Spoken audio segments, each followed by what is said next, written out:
So first of all is the LFG tool in the Burning Crusade Classic, which there's not much of a story here, to be honest. It's just they're putting the looking for group, the pre-made group finders as known today, into the Burning Crusade Classic. I don't know when it came into TBC, if it was there at launch or not, but it was there in a patch. It was there in a patch in TBC, and it's the beginning of the end. Well, it's it's not. It's not. It was there. It's a part of TBC. Also has been. It was there. It has been. It will be there.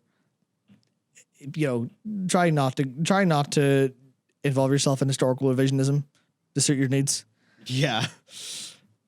So there's not really anything to say. I just I had a little bit of a thing. It's just like here where it's, and the power of hindsight can show us that the auto matchmaking LFD tool may have highlighted issues with community rather than having caused them. Which is a personal opinion that I haven't extremely well thought out, but it is something that I think is something that we could maybe have a big conversation someday when the narrative surrounding Blizzard isn't how horrendous they're being. So I think it's definitely fun. Oh man!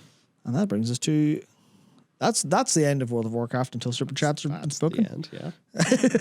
Basically, we're the real end. For the Final Fantasy 14 server problems. We'll have a video up on that tomorrow in the news channel. So we will, yeah. But yeah, basically, right.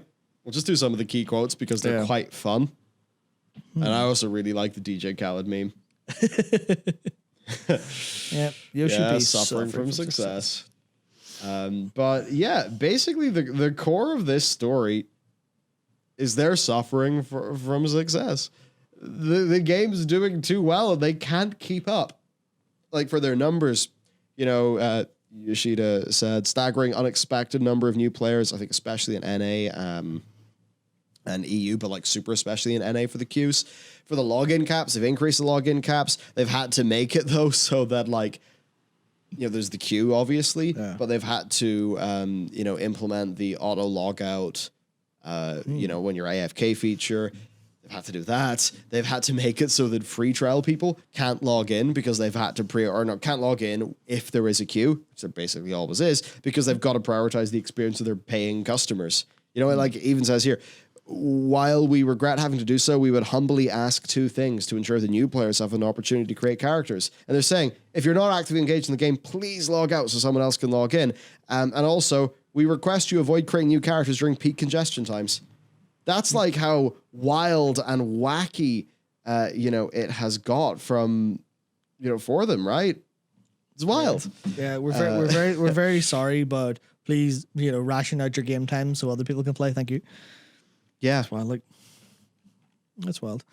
Yeah, it's like I think the only thing I really want to say on this, like that I haven't, because I did talk about it quite a little bit on the news channel, but it's just the idea of this is how communication's done.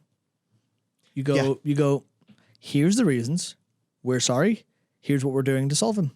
Yeah. And there's a lot of the tone is very, very, we apologize. We deeply apologize for this. We humbly ask, which is all, very kind of Japanese language, which is very kind of, they try to apologize a lot for mistakes. It's kind of part of their culture. But it is the idea of just, like, could you ever imagine Ian Hazukosis doing this? Or John Haidt, even? I'd imagine that even if they would like to, they can't because of like PR and all that bullshit. Yeah, it completely melts my brain that this isn't the standard because it's so nice as a player. And it's also that they talk about here's the problem, here's what we'd appreciate it if you did, and also here's what we're doing. Because they've said that, for their servers, they had a plan to do a big capacity increase for 7.0. Yeah. They're now trying to bring that ahead so they can do some of that stuff for 6.0.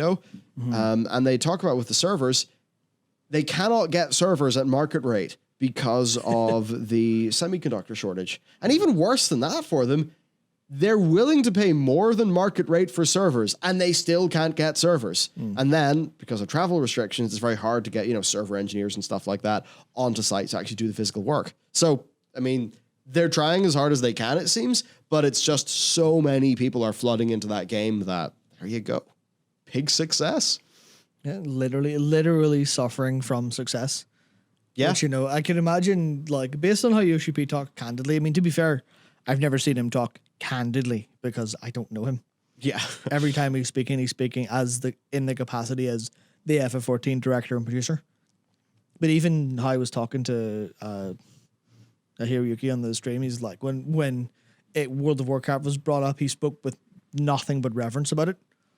It's like, no, it's unfair to say we beat World of Warcraft because that's what we set out to be, and their peak is still way above anything our peak's approaching.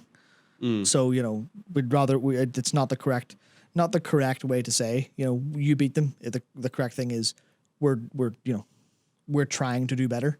Yeah. And that's just like that. Yeah, that kind of comes across, and now it's like he's literally suffering from success, because I can imagine him having a sleepless night and like, fuck, how do we get more servers and shit? How do we get more servers in time for Endwalker? Because people are going to have an awful experience. That's what I imagine him and some of his staff think like, rather than money. Yeah. Where's the shareholder value? Like, well, I can't wait to see the results of FF16, because if FF16 pops off like crazy and puts single player FF back on the map, like there's like fucking Square Enix should put a statue of Yoshi P in their Basically, in their courtyard. Oh man, I need to go through more of the MSQ. It's good. Look, See, my bard's like level. Turns out my bard's level 32.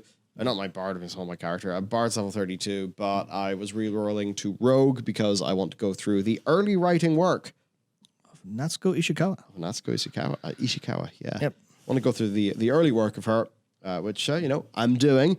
You guys help me out with some roulettes. So now my rogue is caught up with it's caught up with the MSQ. I'm now MSQing away on my rogue. It's going to be some good times. Good times. It's just hard because there's loads of FF I want to do, but I'm also keenly aware that there's not that many days left in New World before that's the beta goes down. But basically, there's a lot of MMO to play. Yeah, For sure. It certainly is. The rogue stuff's fantastic too. The rogue stuff, it's so simple but so nice. Like I remember it significantly more than I remember any of the bard quests, which are also perfectly fine. It's just the rogue stuff's nice, especially the ninja stuff, and how it loops into the rogue stuff later on. Yeah. Oh man, nice. Yeah. No, I'm hype. I'm hype indeed. So there you go. Turns out some MMOs not doing so well. One MMO doing super well. Yep. Per Yoshi. Now he is suffering from success. That he is.